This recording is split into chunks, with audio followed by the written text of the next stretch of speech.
El siguiente ponente en este ciclo de conferencias es el doctor Carlos Seijas. El doctor Carlos Seijas es psicólogo y escritor, es miembro de la Asociación Guatemalteca de Filosofía, es magíster en métodos y modelos matemáticos aplicados a las ciencias. Tiene doctorado en ciencias políticas y doctor en sociología. Actualmente es vicepresidente de la Asociación Enrique Gómez Carrillo. Adelante, doctor Seijas, con su ponencia. Muchas gracias, muy buenos días. Qué gusto compartir con ustedes este espacio. Como un pequeño prólogo de el coloquio que se estaba elaborando gracias a la ponencia del doctor Feliu, lo que yo les hacía la propuesta, y bueno, que quede aquí planteado en la mesa, de que en sí lo que están buscando los jóvenes, cuando Francisco hablaba de hacer una película, eso es mucho dinero, y los jóvenes, las generaciones de los centennials, ya ni los millennials, lo que le gustan son los podcasts, y los podcasts son relativamente baratos y fáciles de hacer.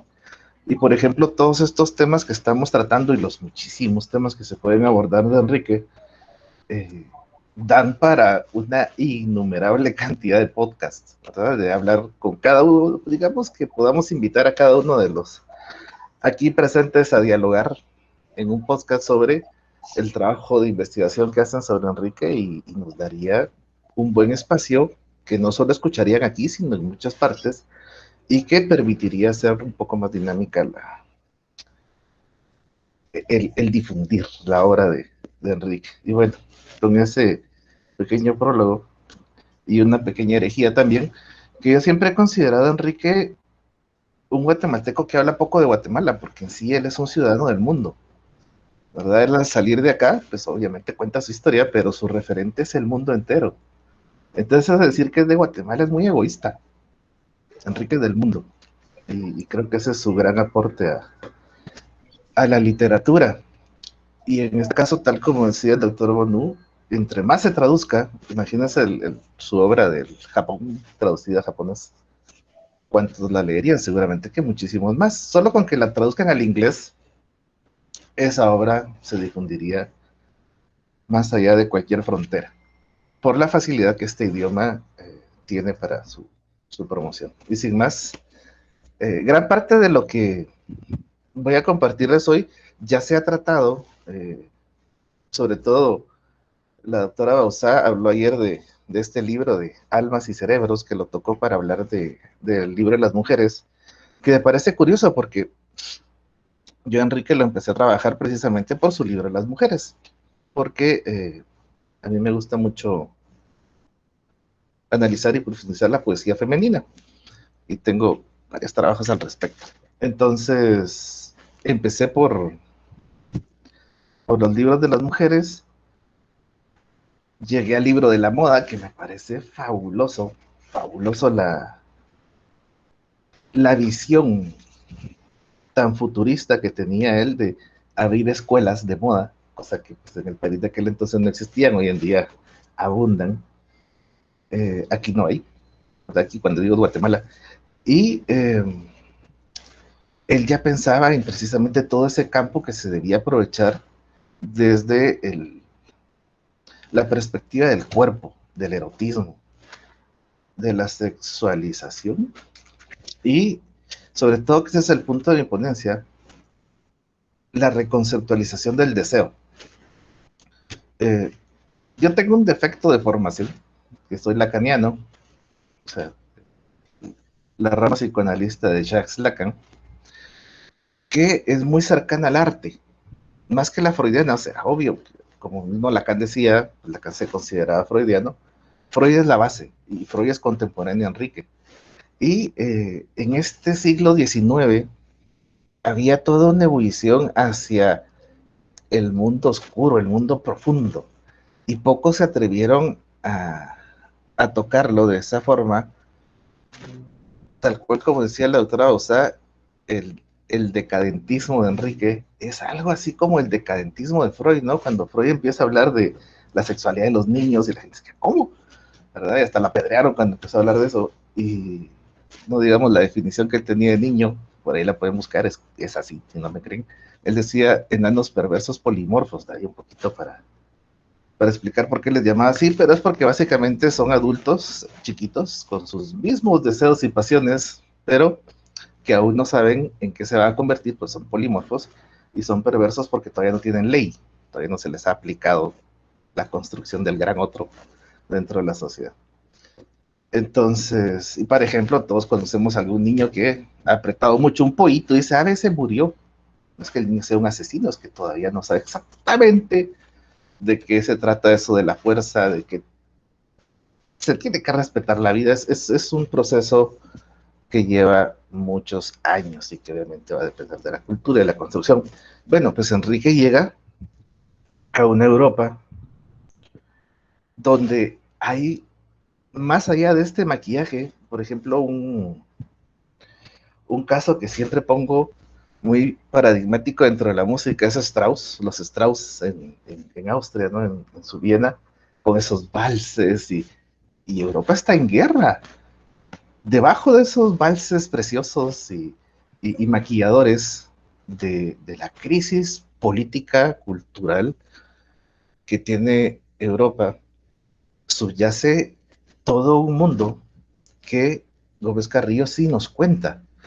Y precisamente cuando hablo de reescribir el deseo, es porque nuevamente Enrique como futurista nos habla de escenarios, de relaciones que eran impensables de que se contaran, que eran escandalosas hasta hoy en día. Es decir, la misma literatura de Enrique en este país, hay quienes tenemos que vivirlo.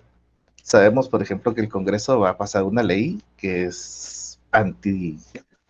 antidiversidad.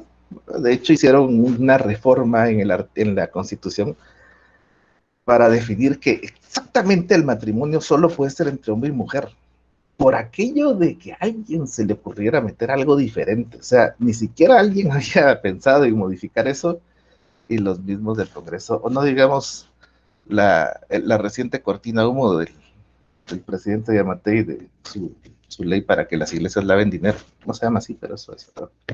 Entonces, vivimos en una sociedad decadente que se maquilla como los valses de Strauss y nos cuesta hablar muchísimo de todo este mundo que subyace. Y bueno, como, como plataforma, como excusa, como referente, traigo la obra de Almas y Cerebros, que me parece una obra muy enriquecedora, muy compleja, que obviamente no da tiempo a tratarla en estos minutos y que se puede Claro. abordar muchísimas capas. En este caso, mi punto es hablar del deseo y ese diálogo tan curioso para aquellos que quieran ir a leerla, que se da, que se da y no se da porque es el prólogo con Leopoldo Alas. Leopoldo Alas es el español que prologa la, este libro y es bien curioso porque Leopoldo tiene un conflicto. Su seudónimo era Clarín, así es como firmaba sus obras.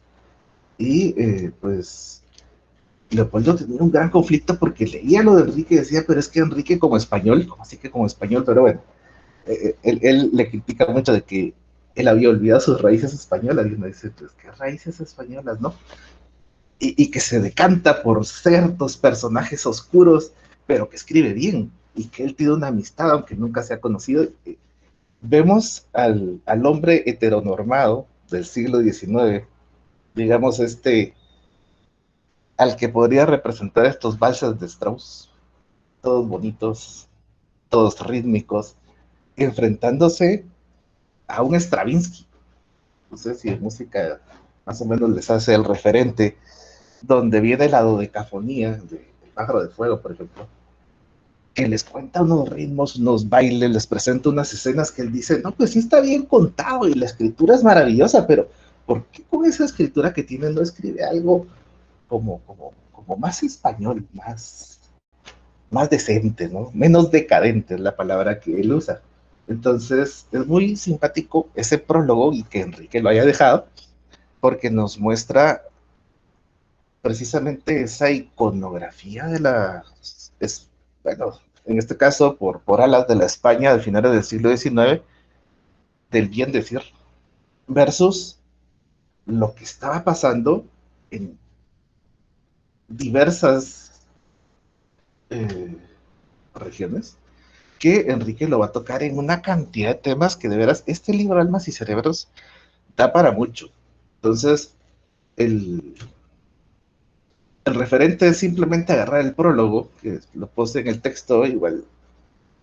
Eh, Imagino que si se van a compartir los textos escritos, ahí los podrán encontrar, porque son 15 páginas, que en este caso apenas compartir unas 4 o 5.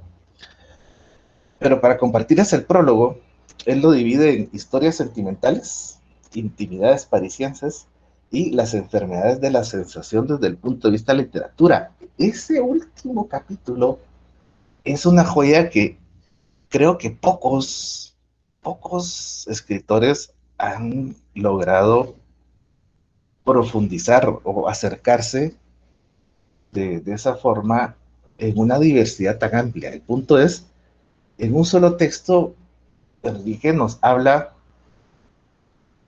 de fetiches como un fulano que, como no era feliz en su matrimonio, su único objetivo es comprarse la peluca de Cleopatra, porque es lo único que lo eh, prende sexualmente, ¿verdad? Es su fetiche. Y entonces cuentan esta historia de cómo el hombre hace todo lo posible, es un escritor, y con el nombre y todo, de conseguir la peluca Cleopatra. El del amor ideal es una mujer que fetichiza las manos de su amado. Y así, por ejemplo, el último capítulo nos habla de Barba Azul, del amor cruel del Marqués de Sade, de Sacher Mosset, el masoquismo de Jean-Jacques Rousseau, eh, y así, ¿verdad? Entonces, Gómez Carrillo utiliza el fetichismo en estas ficciones para criticar las restrictivas costumbres sexuales burguesas. Y así lo que logra es legitimar nociones alternativas de género y de deseo. Entonces, eso que hoy en día nos gusta tanto de solo hay hombres y mujeres, y nos dice, o por lo menos me recuerda mucho la frase de Freud que decía, el único momento en el que somos libres es aquel en el que elegimos nuestro deseo sexual, ¿verdad?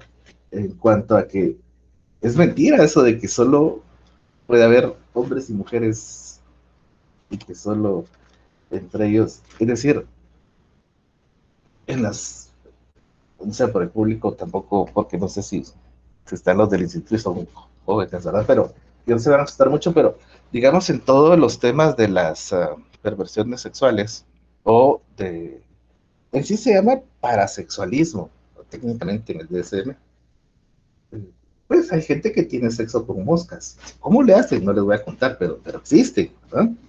Entonces, eso es lo que Enrique nos llama a,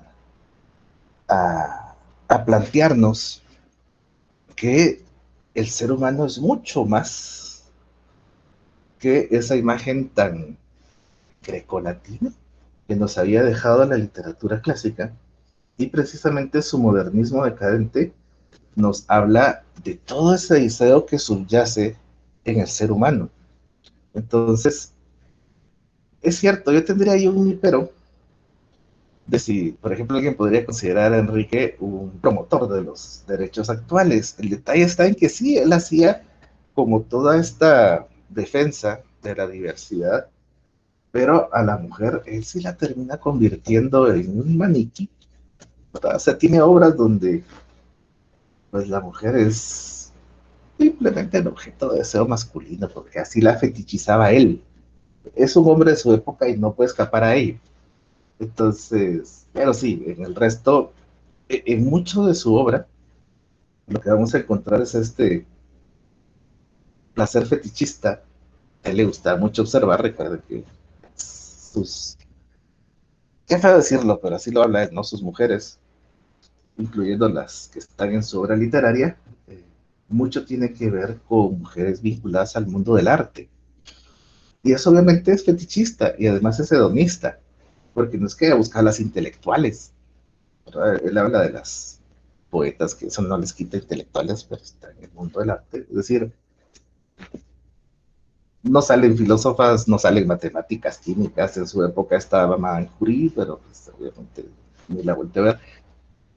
Él andaba en otro tipo de mundos y está bien, ¿verdad? Entonces, a lo que voy es que él, como modernista, nos abre la puerta a una diversidad de formas de entender nuestros deseos. Y desde el punto de vista lacaniano, eso es fascinante porque Lacan siempre decía, si tienen dudas, pregunten a los poetas. Lacan propuso un nuevo psicoanálisis, un nuevo abordaje, en el cual él salvó al psicoanálisis de sí mismo. Es decir, el psicoanálisis se había quedado entre los médicos psiquiatras y solo en ese enfoque se está abordando. Y Lacan lo que propone es que de todas las profesiones se puede formar a la gente como analista.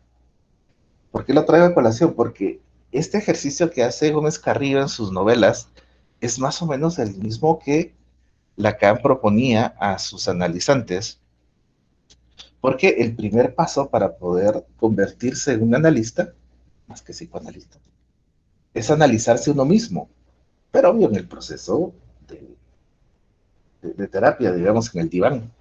Sin embargo, si por ahí se preguntarán, ¿y quién era el analista de Freud?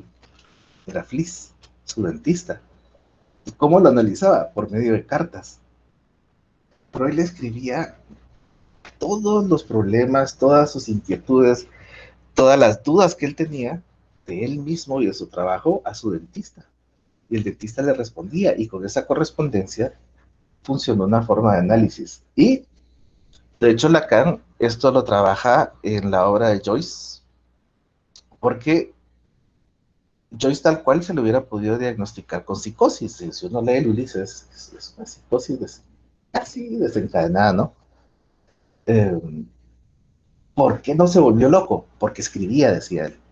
Es decir, la escritura le sirvió como el cuerpo que le permitía contener y narrar todo ese deseo que él tenía atrapado. Entonces, creo que Enrique, o sea, no estoy diciendo que Enrique sea, para nada, él era un hombre genial, un personaje de su época, un intelectual de talla universal, un cosmopolita, tal como así se le nombra, y que utilizaba la escritura como una narración de lo fluido que puede ser el deseo. Entonces, retomando lo que les decía de Lacan, él lo que proponía es que uno tenía que dar ese primer paso de abrirse a todo el mundo oscuro que uno tenía y encontrar su lenguaje. Él decía que el inconsciente está estructurado como lenguaje, y creo que precisamente Rubén Carrillo lo que nos está contando es del inconsciente del siglo XIX y obviamente del XX, pues el principio del XX. Él es quien nos permitiría entender mucho de lo que estaba subyacente, acumulado, y que, si ven, explotó en las guerras. Es decir, toda esta Europa maravillosa y maquillada terminó por matarse entre ellos en dos guerras muy crueles, ¿verdad? No digamos las rencillas que venían entre los diferentes imperios en el siglo XIX, pero que desencadenaron después en las guerras europeas y que de hecho entraron los países americanos, porque precisamente por algún lado tenía que salir toda esta efervescencia emocional que se había apachado, que se estaba reprimiendo. Y precisamente mi invitación es esa lectura de la obra de Almas y Cerebros, que solo por el título es suficientemente seductora, ¿no? ¿De qué habla Almas y Cerebros? Eso, de almas, de las almas, de lo que está dentro de las personas y de lo que se construye en su intelecto. Entonces, es esa mezcla de lo racional y lo emocional. Precisamente es una metáfora hacia la construcción de la persona como, como ser estructurado por el lenguaje y que ese mismo lenguaje debe de ser construido a partir de su deseo. Eso no tiene que ver con necesariamente el deseo sexual. El deseo es deseo de deseo, decía Lacan. Y creo que Enrique lo tenía claro, aunque lo haya expuesto así. ¿Qué significa que el deseo es deseo de deseo? Que lo importante en el ser humano es desear. Cuando dejamos de desear nos convertimos en cosa. Cuando simplemente hacemos las cosas porque sí. Cuando simplemente acatamos lo que los demás dicen porque sí debe ser, terminamos convertidos en un objeto más. En el momento en que uno dice yo deseo, la fórmula mágica comienza a desencadenar eh, nuestros más profundos y a veces oscuros eh, sentimientos, ¿verdad? Entonces, como pequeña conclusión, la inclusión de Gómez Carrillo en la lucha contra las normas sexuales y el género prescrito a nivel simbólico a través de la ficción anticipa las reflexiones de la diversidad del deseo sexual humano. El reconocimiento de Freud de la primacía de los impulsos sexuales incivilizados en los seres humanos, en su malestar en la cultura, y a finales del siglo XX la indagación de Michel Foucault sobre la historia de la represión sexual en la cultura occidental, así como las ideas de Judith Butler sobre la mutabilidad y la performatividad del género. El uso que Gómez Carrillo hace del fetiche en su prosa resalta la restricción de la sexualidad y un surgir de una nueva era más ambigua desde el punto de vista sexual. Probablemente hizo reflexionar a los lectores contemporáneos enseñados a ver los deseos no tradicionales como aberraciones. Su elección del título Almas y Cerebros llama la atención sobre la importancia de las profundas dimensiones psicológicas, emocionales e incluso espirituales del deseo erótico que se obviaban en el enfoque inamovible de las funciones procreadoras de la unión heterosexual en los discursos dominantes.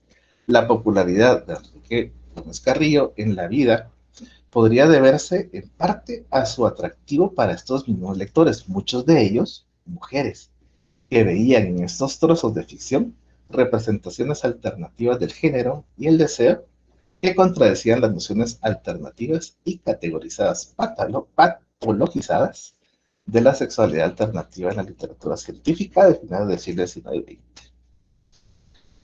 Y nada más, muchas gracias por este espacio y queda aquí a sus órdenes.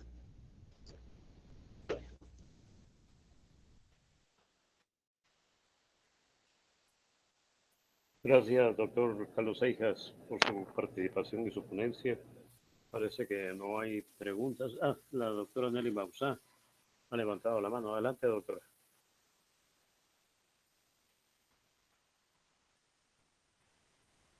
¿Me escuchas, Carlos? ¿Sí? Sí. No, es la primera, no sé si habías participado en los otros congresos, te acabo de escribir. Excelente, Carlos Roberto, estamos en la misma línea. Toda sociedad tiene un lado decadente. Almas y Cerebros, que lo tengo aquí, una primera edición que compré en Argentina. Y Jorge, me estoy tomando un vino, un rico vino, Merlot de argentino. Es uno de mis libros preferidos. Es uno de mis libros preferidos. Y mencionaste de que él anticipa la diversidad del deseo humano. Pues claro. Yo tuve un estudiante que él era travesti, aparte que era homosexual, es travesti, es homosexual. Y un día ella llegaba a esta clase, esta mujer, ¿verdad? Hasta que un día llega este varón, después de un mes de clase, y yo le llamo la atención porque yo le digo, bueno, ¿quién es usted? Que ya llevamos un mes de clase y usted no ha aparecido. Y de momento él me dice, yo soy el hermano de fulana. Y cuando yo lo miro bien, yo digo, en buen boricua, no me joda, este es él. Entonces nos hicimos íntimos y él me decía, bueno, es mi derecho a vestirme de mujer cuando quiera, a vestirme de hombre cuando quiera, soy gay. En la Universidad de Puerto Rico donde yo estaba se formó este escándalo porque él quería usar el baño de las mujeres y profesores varones decían que no y mujeres decían que no porque él era un varón y todo este tipo de cosas. Muy de acuerdo contigo y encontré una voz afín a mi pensamiento sobre Gómez Carrillo, aparte de Jorge Carol, porque claro, el individuo escribía sobre el lado oscuro que mucha gente no quiere ver, ¿verdad? En mi caso, tengo un hermano gay invisibilizado por parte de mi familia, no por mí. Lo amo y lo adoro, y él me ama y me adora, y él me dice, Nelly, desde que leí esa tesis de Gómez Carrillo, yo no sé quién es ese, pero estoy enamorado de ese hombre, porque ese hombre visibilizó a personas como yo, que en el siglo XXI hasta la familia nos invisibiliza. Así que, Carlos Roberto, si después escribes tu correo electrónico, te lo voy a agradecer para mantenernos en contacto, porque encontré uno afín a mí. Muchas gracias. Me fascinó la del doctor Bounu, claro que sí, pero pues tú y yo somos más afines. Y Jorge, y salud Jorge con este vinito. Salud. Muchas gracias. Gracias, doctora Nani. Perdón, Jorge Mario. Carlos, ¿puedes poner tu correo en el chat? Así lo puede ver. Ah, sí, claro. Sí. Ya voy. Adelante, Jorge Mario. ¿Por qué lo pido? Porque para enviarte el artículo que me publicaron en Puerto Rico, que causó sensación de que este hombre hablara de bestialismo, de masoquismo, de sadismo y de todos los ismos que no son los de vanguardia. Y termino con esto. En el programa que participé de Letras de Guatemala, hubo una doctora que decía, ¿verdad?, que para ser guatemalteco tú tienes que haber nacido en Guatemala. Pues eso es un problema bien serio. ¿Qué vamos a hacer con los puertorriqueños que nacieron en Nueva York con J-Lo, Jennifer López, que nació en el Bronx y ella dice, yo soy puertorriqueña, ella no se considera estadounidense? Entonces, para ser un escritor guatemalteco tiene que escribir de Guatemala. Les dejo la pregunta.